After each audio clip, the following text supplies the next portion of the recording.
Então, vou falar um pouco de terapia nutricional no paciente grave. Antes eu trouxe esse estudo, só para a gente entender um pouquinho do cenário, do quanto ela é importante, do quanto ela, na verdade, não é muito bem vista dentro da UTI. Então, tem um estudo com 3.390 pacientes graves, numa UTI, 21 UTIs de 26 países, que constatou que os pacientes que permaneceram por pelo menos 4 dias dentro das UTIs, eles receberam mais ou menos 61% do aporte nutricional que foi prescrito pela equipe, e 74% receberam menos de 80% da meta nutricional. Então, uma dificuldade que a gente tem de ver isso é porque o resultado da intervenção nutricional, a gente não consegue ver em sinal clínico e exame laboratorial de curto prazo.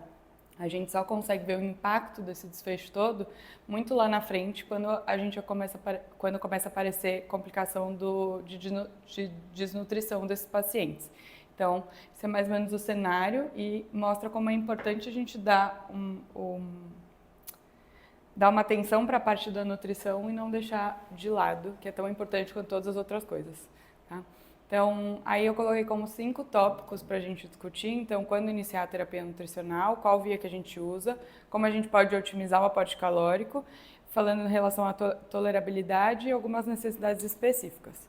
Então, quando a gente inicia a terapia nutricional, idealmente que a gente inicie de forma precoce, entre 24 e 48 horas, preferencialmente na via enteral, se a gente não tiver viabilidade da via oral, tá? Vantagens da dieta enteral. Ela mantém a imunidade relacionada ao trato gastrointestinal, a estrutura e a função da mucosa, limita a proliferação bacteriana e reduz a translocação. Então, por que tudo isso? Porque ela minimiza o hipermetabolismo e o catabolismo, que está associado à resposta inflamatória, e favorece o trofismo intestinal, conseguindo fazer a manutenção da barreira dos enterócitos.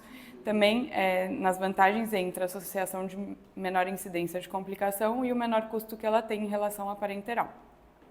Então, algumas contraindicações que a gente tem clássicas, né, sobre o início da dieta enteral é o choque não controlado. Então, aquele paciente que está naquela fase inicial de ressuscitação volêmica, de controle do choque. Então, esses pacientes a gente não entra com a dieta enteral. Hipoxemia, acidose grave, uma hemorragia digestiva alta não controlada, o resíduo gástrico maior de 500 ml em 6 horas, isquemia ou obstrução intestinal, síndrome compartimental abdominal ou uma fístula de alto débito sem uso de sonda nasoenteral distal. E aí aqui é o que as pessoas mais têm a dificuldade, né? Não existe um consenso sobre isso, mas os novos estudos mostram que o uso de droga vasoativa ele não é uma contraindicação absoluta para o início de dieta, tá?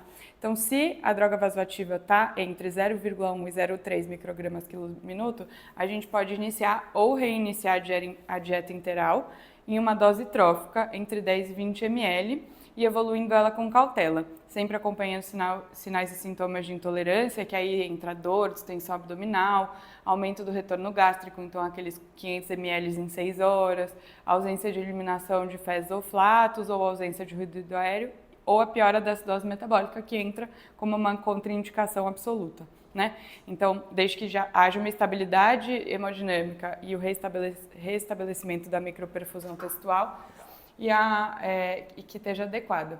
E aí, nesses casos, o que eles indicam, né, não é um consenso, é uma indicação, é considerar uma fórmula oligomérica para minimizar o uso de O2 pelo intestino. Então, você não tirar o oxigênio que o organismo está precisando, então usando a fórmula oligomérica. A nutrição parenteral, não se tem muitos estudos sobre indicações clássicas e como deve ser, mas existem 2 tipos. Então, tem a suplementar, que ela é para complementar o aporte da enteral, e a total. Então, a total ela é feita em paciente de muito alto risco nutricional ou que já seja desnutrido. Então, já é uma indicação, né, da gente iniciar com parenteral, ou algum paciente que não esteja possibilidade do trato gastrointestinal. E nesses estudos, eles mostram que o início precoce teve um aumento de complicação infecciosa e não infecciosa, infecção relacionada com o catéter, né, e o aumento de tempo de internação.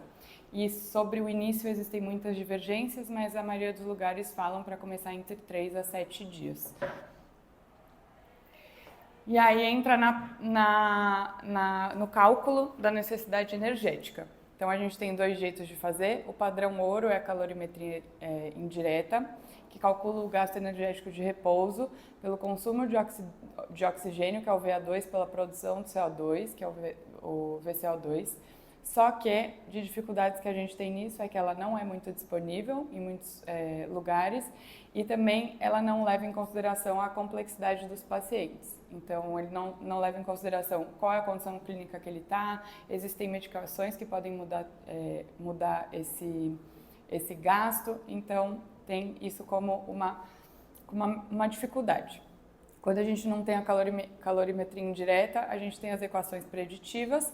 Elas são mais imprecisas e elas podem tanto superestimar como subestimar o cálculo. Então, os dois cálculos mais usados é o Harris-Benedict, que leva em consideração gênero, peso, altura e idade. E tem a da Penn State, que a gente usa principalmente paciente em uso de ventilação mecânica. Ela também usa o Harris-Benedict, usa a temperatura máxima e o volume expiratório por minuto. Então, a gente consegue fazer um cálculo para chegar no gasto energético de repouso daquele paciente, né, necessidade basal dele.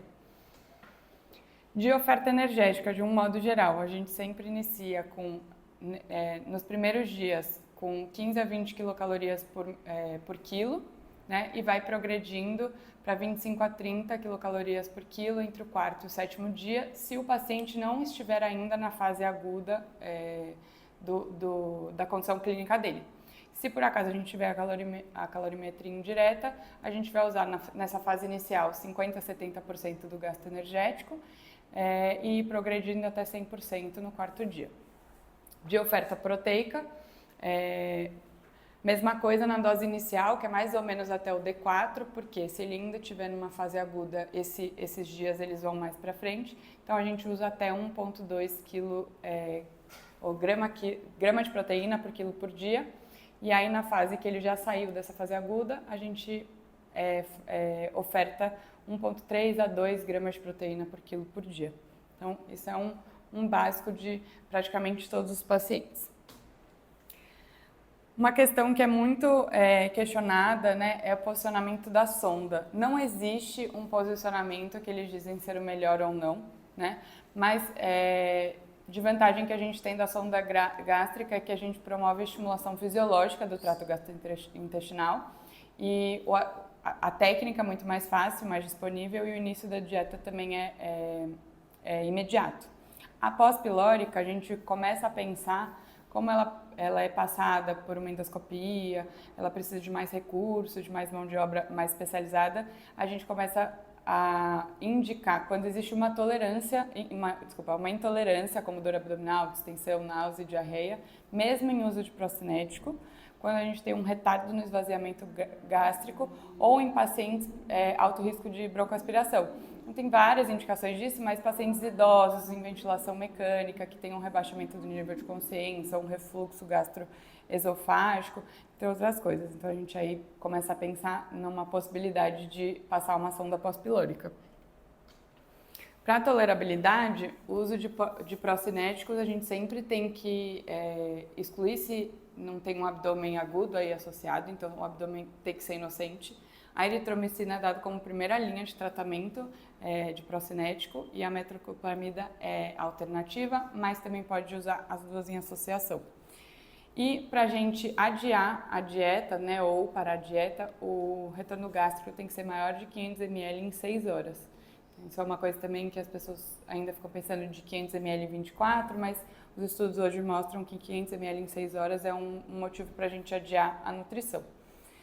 Outra coisa que acontece também muito nos pacientes é quadro de diarreia, e diarreia, no caso, a gente considera quando tem de 2 a 3 episódios líquidos por dia, mas a gente avalia, excluir causas medicamentosas que podem estar fazendo o paciente ter essa diarreia, avaliar o tipo de dieta que está sendo feito, né, quantidade de fibra que tem, qual a osmolaridade dessa dieta, o posicionamento da sonda, que às vezes pode causar esses episódios líquidos, se a dieta pode estar contaminada, que é um dos fatores, e de etiologia infecciosa, principalmente o Clostridium.